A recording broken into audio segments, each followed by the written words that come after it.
di sini saya akan menjelaskan mengenai manajemen strategis. Manajemen strategis merupakan proses berkelanjutan dalam merumuskan, melaksanakan, dan mengevaluasi strategis yang memungkinkan organisasi mencapai tujuan jangka panjangnya. Hal ini melibatkan analisis lingkungan, internal dan eksternal, kemudian penetapan tujuan, lalu alokasi sumber daya, serta adaptasi terhadap perubahan untuk menciptakan keunggulan kompetitif yang berkelanjutan. Kemudian saya akan menyebutkan tujuan dari strategi.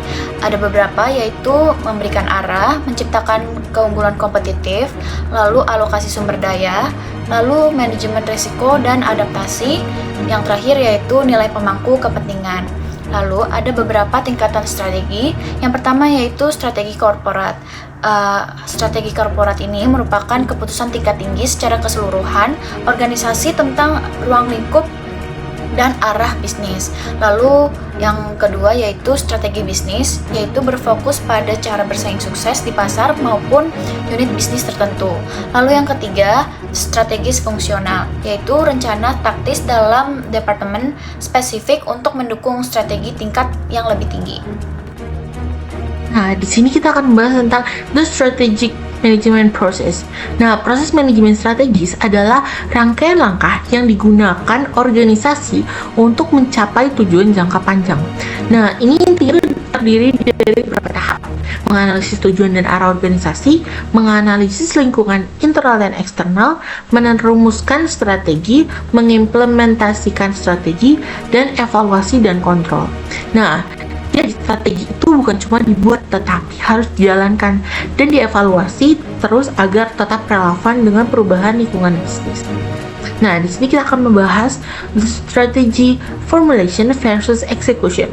Nah, kalau strategi formulation, yaitu perumusan strategi, tahap ini fokus pada menentukan apa yang dilakukan perusahaan, meliputi analisis kondisi perusahaan dan lingkungan, menentukan keunggulan kompetitif, memilih strategi terbaik.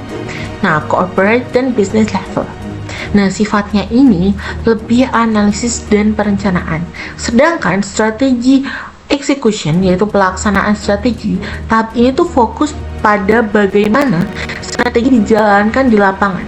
Kegiatannya itu meliputi mengalokasikan sumber daya, menentukan struktur organisasi, menggerakkan karyawan, dan mengimplementasikan kebijakan. Nah, selanjutnya itu perbedaan utama dari formulation dan execution itu sendiri.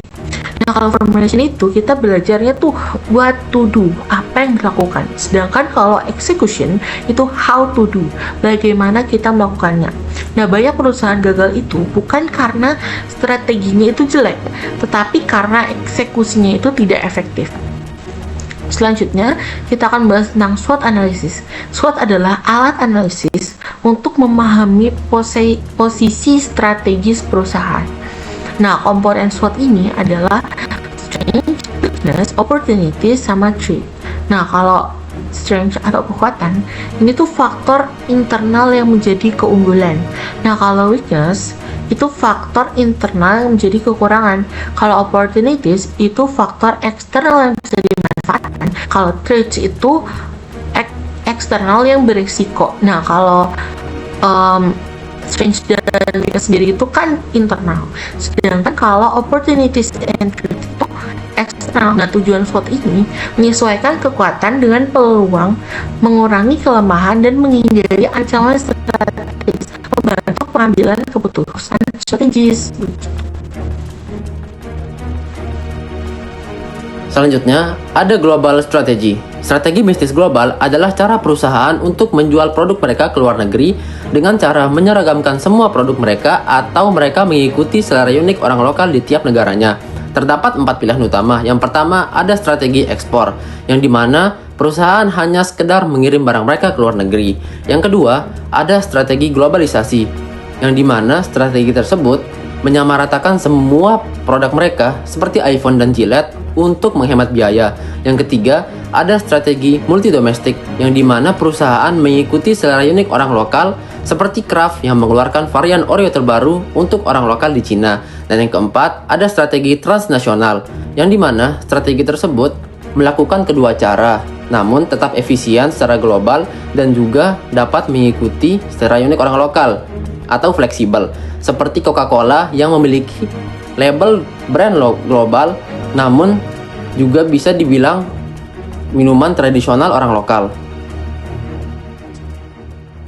Langkah pertama dalam membuat strategi adalah memahami lingkungan tempat bisnis Anda beroperasi. Porter mengusulkan model 5 kekuatan kompetitif yang mempengaruhi persaingan industri. Yang pertama, penentang baru potensial. Serapa sulit bagi pesaing baru untuk masuk pasar. Hambatan seperti persyaratan modal dan skala ekonomi memainkan peran di sini. Internet telah membuat hal ini lebih mudah bagi pendatang baru. Yang kedua, ada ancaman produk pengganti. Seberapa mudah bagi pelanggan untuk beralih ke produk atau layanan lain yang berbeda. Perubahan tren dan biaya mempengaruhi hal ini, dan internet dapat menciptakan ancaman baru. Yang ketiga, ada daya tawar pembeli. Seberapa besar kekuatan tawar pelanggan Anda? Konsumen yang terinformasi berkat internet memiliki kekuatan tawar yang lebih besar. Yang keempat, ada daya tawar pemasok. Seberapa besar kekuatan tawar pemasok Anda? Internet dapat meningkatkan kekuatan tawar pemasok. Yang kelima, persaingan di antara pesaing. Ini adalah hasil dari kekuatan-kekuatan di atas. Biaya dan tingkat diferensiasi produk sangat mempengaruhi intensitas persaingan. Internet seringkali mengintensifkan persaingan ini. Untuk menghadapi kekuatan-kekuatan ini, Porter menyarankan 3 strategi utama untuk mendapatkan keunggulan kompetitif. Yang pertama, strategi diferensiasi. Tujuannya untuk membedakan produk atau layanan Anda agar terlihat unik dan berbeda dari pesaing.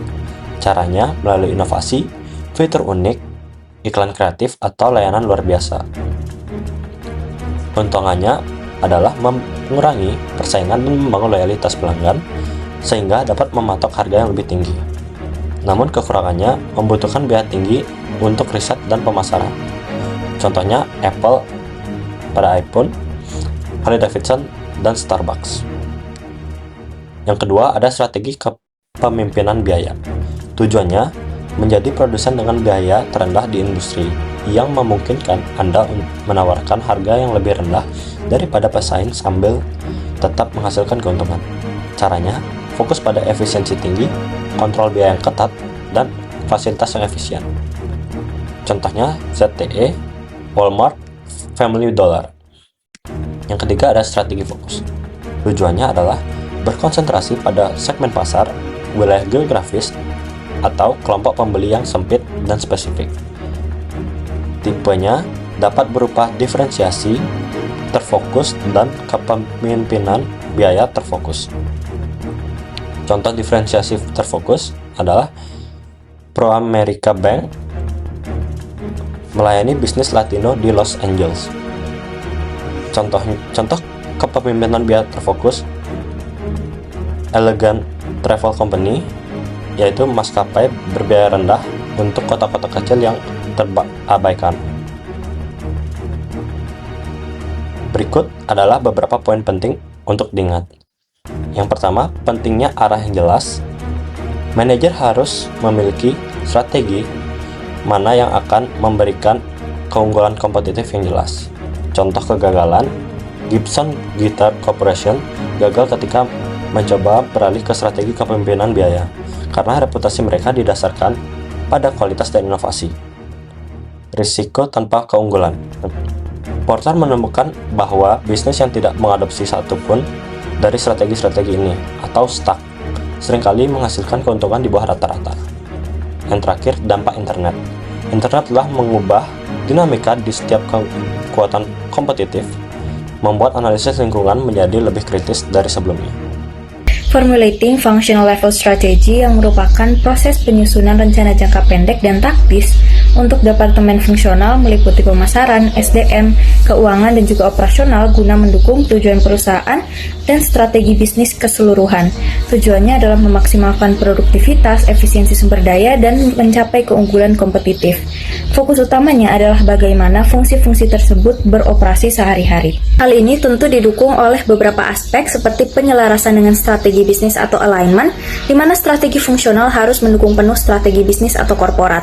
Misalnya di jika strategi bisnis adalah low cost provider, maka fungsi operasional harus berfokus pada efisiensi biaya.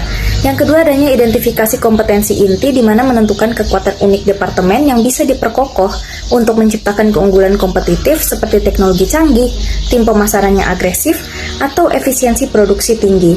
Yang ketiga adanya penetapan tujuan SMART, di mana di sini merumuskan tujuan yang meliputi specific, measurable, achievable, relevan, dan time-bound untuk setiap departemen. Contohnya meningkatkan efisiensi produksi sebesar 10% dalam 6 bulan.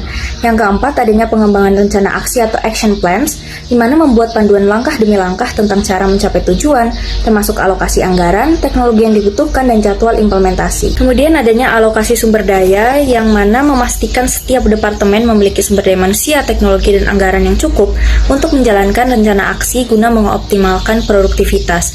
Dan yang terakhir adanya pemantauan dan evaluasi, yang mana di sini meninjau kinerja departemen secara berkala untuk memastikan strategi berjalan efisien dan melakukan penyesuaian jika ada perubahan lingkungan bisnis. Selanjutnya terdapat langkah-langkah untuk merumuskan strategi fungsional yang meliputi peninjauan strategi bisnis, yakni memahami tujuan strategis keseluruhan untuk diselaraskan. Yang kedua adanya penetapan tujuan departemen, yakni menetapkan tujuan spesifik dan dapat ditindaklanjuti untuk setiap fungsi, misalnya mengurangi biaya produksi dan merekrut staf baru. Yang ketiga adanya pembuatan rencana aksi, yakni mengembangkan taktik spesifik, jangka waktu, dan mengalokasikan sumber daya.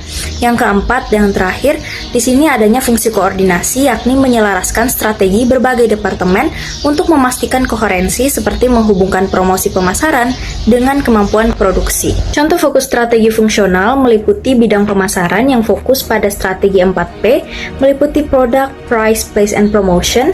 Yang kedua pada bidang sumber daya manusia yang fokus pada rekrutmen, pelatihan, dan retensi karyawan berbakat. Ketiga, keuangan yang berfokus pada efisiensi modal kerja dan pengelolaan arus kas. Dan yang terakhir pada bidang operasional yang fokus pada peningkatan kualitas produksi dan supply chain. Selanjutnya, ada formulating corporate level strategy. Strategi tingkat korporat adalah cara perusahaan besar mengelola koleksi bisnis mereka agar tetap untung dan juga kompetitif dengan 3 metode utama. Yang pertama, mereka mengatur portofolio unit bisnis mereka agar saling melengkapi dan juga menciptakan sinergi. Yang kedua, mereka menggunakan 4 matriks BCG untuk memetakan posisi bisnis. Yang pertama, ada STAR yang terus berkembang pesat, cash cow yang stabil menghasilkan uang, question mark yang terus menebak-nebak potensi, atau DOG yang performanya buruk. Dan yang terakhir, mereka melakukan diversifikasi dengan cara merambah ke bidang yang baru atau fokus pada pasokan jalur sendiri agar perusahaan tidak hanya bergantung terhadap satu jenis jualan saja dan juga lebih kuat menghadapi persaingan. Lanjut, aku akan membahas tentang strategi execution. Ini merupakan tahap ketika strategi yang telah dirancang itu diimplementasikan ke dalam tindakan nyata di dalam suatu organisasi. Pada tahap ini, manajer itu harus memastikan bahwa tujuan, struktur organisasi, sumber daya, serta aktivitas kerjanya itu saling selaras, agar strateginya itu dapat berjalan dengan efektif. Dalam praktiknya sendiri, banyak organisasi itu gagal bukan karena strateginya yang buruk, tetapi karena pelaksananya itu nggak berjalan dengan baik. Hal ini bisa disebabkan oleh kurangnya komunikasi, koordinasi yang lemah, atau karyawan itu nggak memahami arah tujuan perusahaan itu kemana. Oleh karena itu, eksekusi strategi itu membutuhkan kepemimpinan yang kuat, komunikasi yang jelas, serta evaluasi dan pengawasan secara berkala, agar strategi itu benar-benar dapat mencapai hasil yang diharapkan.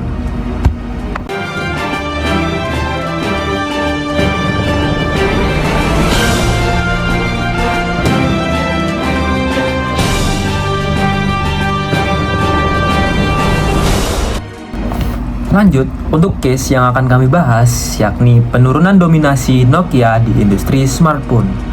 Seperti kita tahu, Nokia itu pernah menjadi pemimpin pasar ponsel dunia pada awal tahun 2000-an. Produk ponselnya itu dikenal kuat, tahan lama, tahan banting, dan sangat populer di berbagai negara. Namun, ketika industri mulai beralih ke smartphone modern, Nokia justru terlambat menyesuaikan strategi bisnisnya. Saat Apple meluncurkan iPhone, dan Samsung mengembangkan smartphone berbasis Android, Nokia justru masih berfokus pada sistem operasi lamanya. Nah, akibatnya perusahaan gagal bersaing dalam inovasi dan pengalaman pengguna. Dalam beberapa tahun, pangsa pasar Nokia justru menurun drastis dan akhirnya bisnis ponselnya itu dijual kepada Microsoft pada tahun 2014. Kasus Nokia sangat berkaitan dengan materi strategi formulation and execution dalam manajemen strategi. Pada awalnya, Nokia sebenarnya memiliki strategi bisnis yang kuat sebagai pemimpin pasar ponsel. Namun, ketika industri mulai berubah menuju era smartphone, perusahaan kurang tepat dalam merumuskan strategi baru yang sesuai dengan perkembangan teknologi yang dibutuhkan konsumen. Selain itu, masalah terbesar Nokia juga terlihat pada strategi execution. Meskipun perusahaan memiliki sumber daya, teknologi, serta posisi pasar yang besar, Nokia tidak mampu mengeksekusi strategi inovasi dengan tepat. Perusahaan terlalu lama mempertahankan sistem operasi lamanya ketika kompetitor seperti Apple dengan iPhone dan Samsung mulai menghadirkan smartphone dengan ekosistem aplikasi yang lebih modern. Untuk pertanyaan nomor 3, apa pelajaran yang dapat diambil oleh perusahaan lain terhadap kasus Nokia dalam hal strategi bisnis? Jawabannya adalah, perusahaan harus mampu beradaptasi dengan perubahan lingkungan dalam hal bisnis. Selain jago dalam strategi dan teknologi, organisasi juga harus cepat mengeksekusi strategi dan juga konsisten agar tetap kompetitif di pasar. Selanjutnya, di sini saya akan menjawab pertanyaan case nomor 2. Menurut Anda, strategi apa yang seharusnya dilakukan Nokia ketika industri mulai beralih ke smartphone? Nokia seharusnya lebih cepat mengembangkan sistem operasi yang kompetitif, cepat meninggalkan Symbian dan mengadopsi Android sejak awal, meningkatkan inovasi produk seperti mengoptimalkan fitur layar sentuh, bukan sekadar adaptasi dari keypad dengan melihat tren pasar smartphone touchscreen, serta beradaptasi dengan tren teknologi yang berkembang. Kolaborasi dengan pengembang aplikasi dan peningkatan pengalaman pengguna juga menjadi strategi penting di sini. Nah, sesuai dengan kasus yang tadi, saya akan menjawab pertanyaan yang banyak sekali ditanyakan oleh orang-orang tentang mengapa perusahaan sebesar Nokia gagal untuk mempertahankan posisinya di pasar smartphone.